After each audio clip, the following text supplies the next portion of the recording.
Hello, good morning and welcome to the show today on Friday. I want to say thank God it's Friday. And my name is Dakbo Aruadre. Basically, our focus today is Osun State because it has been on the headlines of recent for different reasons, but particularly about the education reform, which has turned into something else. And basically, it's something that needs discussing. And we're going to be looking at a little bit of the Sanusi not sack now this time around, the suspension. But to help us do that this morning, we have the privilege to have Bola Ilori in the studio. He is the special advisor to Osun State Governor, and he's also the chairman of media of Osun Schools, right? Yeah.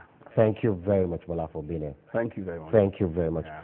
And basically, let's start with because we're going to be doing exclusive one on Sanusi's suspension on Monday, but we just want to talk about the fact that what is your stand on all this Sanusi suspension? You heard it, right?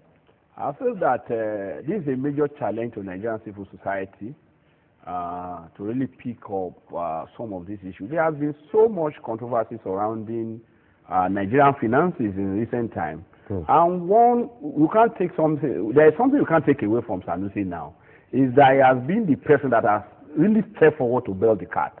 Everybody in Nigeria knows that things are not really going on well around our oil revenue.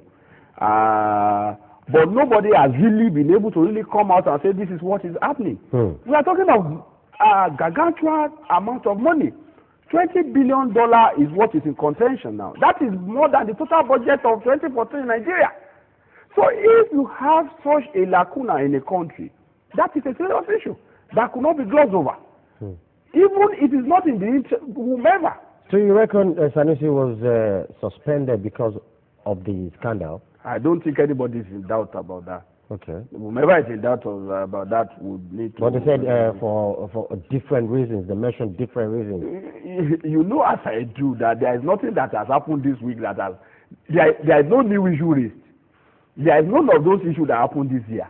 The man is going in how many months' time? 3-4 months' time. So, and he was not suspended then. So what is the suspension now when the man has raised issues? And even when NPC could not come out to say the man is lying, they say they are reconciling accounts and they have not been able to do. Even the Ministry of Finance has been able to come and admit that there is need for forensic audit of Nigerian accounts. If you have somebody who has that measure of integrity to come out and say, come, let's look at this thing, let's scrutinize this well. This is not the time to suspend such effect. It looks like whistleblowers are not in the good books of the federal government. Naturally, it can never be. You will see that even while the whole country was shouting Odua, it was never suspended for a long time. You know. What about the economic and the political implication of all this? This is not good for Nigeria image at all, because you see, people are watching to see, okay, this man has leveled an economically. Economically, okay. even outside of here. You know, people are watching what we are doing, and people are concerned about what is happening here.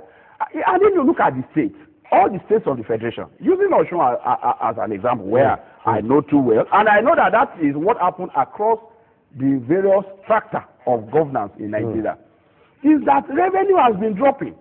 It's a serious issue. Why? Because Nigeria is a mono economy, you know, depending largely on our oil receipts. The receipts have been falling, and there are issues around it. Revenue for states has dropped. Even it has gotten worse since the withdrawal of subsidy that was done, which some governors supported because they thought that it was going to increase their revenue, but rather it dwindled. Osun was earning a total max Osun has ever earned is 4.6 billion in a month. With the removal of subsidy, you will have thought that it will increase. No, it has been dropping. It dropped. First drop that Osun had is the fact that immediately subsidy was removed. Staff requested for more money. Staff salary went up. We had a billion gap to fill, a billion naira gap. You know, take the Osun, the Aregbe plan is government on 2 billion gap, you know, between what we are expecting and our staff salary. We were paying 2.6 billion. and we got to a point we earned 4.6, so you had 2 billion allowance. But immediately subsidy was reduced, was removed. Staff salary increased because they demanded for increase in minimum wage, and when it was granted, allowances went up by 1 billion. So the gap, our planning gap, was our headroom went down by 1 billion naira. When you had that, now the federal allocation that was even 4 before dropped to 2.6 at a point. So even not up to what we used to pay salary and pension. So with the exit of Sanusi, what do you think will happen? With the exit of Sanusi, people are afraid now that even there will be nobody to complain again, nobody to even raise consciousness of the people to the fact that things cannot continue this way. It's in the interest of Nigeria. Okay. It's in the interest of peace. It's in the interest of our collective unity to ensure transparency. I was going to, because you made mention of Osun, I was going to go straight into it, but let me look at the political implication of all this. It's because there are allegations that Sanusi is fraternizing with the opposition. So do you think there will be the permutation will be different now? You see, anybody that is saying what is sincere will be seen as somebody who is supporting opposition. But truth is truth. It doesn't matter who is saying or who is not saying it. Okay. Truth remains constant. The man is asking fundamental questions about what he feels is wrong. Now, if the opposition is asking that, the opposition will be correct. If he is asking that, he will be correct. If anybody in his government, even if it's Okonjo that is asking this question, and honestly for me, I fear for the integrity of Dr. Okonjo-Iweala. If somebody like myself respects a lot, and for her to sit on this, I don't think it's doing her image any good. For somebody who has that rose to pinnacle of World Bank and to be on top of this, I doubt if this is helping her image outside of Nigeria. Okay. Let's come to Osun now. Yeah. And we'll be looking at there are different sectors the state government, according to news we've been hearing, the state government has been trying a lot.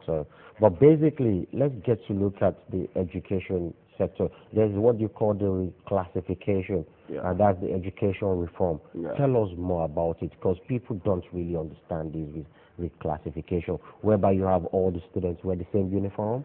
Yeah. And classes are put in 3 grades. Tell us more about it. Oh, good. When Ogbeni assumed the mantle of leadership in Osun, we met a crisis in education. What kind of crisis? We met a situation where you only have 3% of Osun students matriculable. That is, they pass English, math, and enough subjects to make them be admitted on the first sitting in any tertiary institution in Nigeria. Only 3% of the total population. That cannot be what we planned for. And Ogbeni has this cardinal intervention program agenda that he said he has, that he campaigned upon. And part of it, one major one, a pillar of it, is restoration of functional education. Okay. Knowing the import of education. The world is going towards knowledge-based economy. Before, those who thrive in the world are people who own what? People who have assets and property. But the world now, who has the entire budget of Nigeria, is less than what Google will need to complete a deal now. And Google is not because it holds one physical asset. It's knowledge. Therefore, for us to drive generation of the future, it's a knowledge-based future that our children will face. And we realize that quite clearly. The difference between myself and somebody at the bus stop is education. It's not as if it's together. So education was that bad? It was bad. I will tell you. What led us to all of this? We convoked an education summit by various strata. I heard the renowned education. By Wole Soyinka. Yeah. Okay. Not though it was there, it was the head of it. Head of it. Okay. And we reviewed education from scratch. So because we want to build an holistic education system that will make Osun the best in education. That's the agenda. Very simple and very straightforward. And we did that based on the recommendation of the Education Summit is what we are doing. So it's not something you just people just thought us, people thought so. And I'll give you some clear indication of the fact that Osun know where he's going, and the direction is very clear, and we are not meeting it. And in a few years' time, people will use the Osun model. People have been using the Osun model for several things now, and I'll tell you some of those things. Our OES, youth engagement, is what the World Bank adopted for African sub-region. Okay. And that is what you are seeing being introduced in every strata of other states in Nigeria, called by different names. Now, I was watching Nasarawa on TV, engaging some, and it's just a replica of what we did. The World Bank took it up. But when we started it, people said these people are crazy. But when they saw what we are doing today now by National Bureau of Statistics, also has the least number of unemployed people. We are still not there. We are still not where we hope to be. But today, the National Bureau of Statistics has confirmed that unemployment rate is Osun has the least in Nigeria. Okay. Not only that, let me tell you another one. That initially when we started, people were saying this or that on education or Opon Imo. Okay. When we started Opon Imo, the tablet of knowledge. The tablet of knowledge of Opon Imo, which is our ICT component of our education reform. In it, we put entrepreneurship, civic education, and some other things which then were extracurricular. But we have looked at it. The something like that come. Nigerian education cannot continue like this, where we are training people who will become unemployed at the end of the day. That we must train people who are themselves employers of labor. So we introduce entrepreneurship into it. They abuse us. WAEC now has made it a compulsory subject. Wow. So whether Nigeria likes it or not, also students are experts over Nigeria. Because when Nigeria was still complaining whether they will do or they will not do, the West Africa Examination Council has introduced it as core subject for everybody. Let's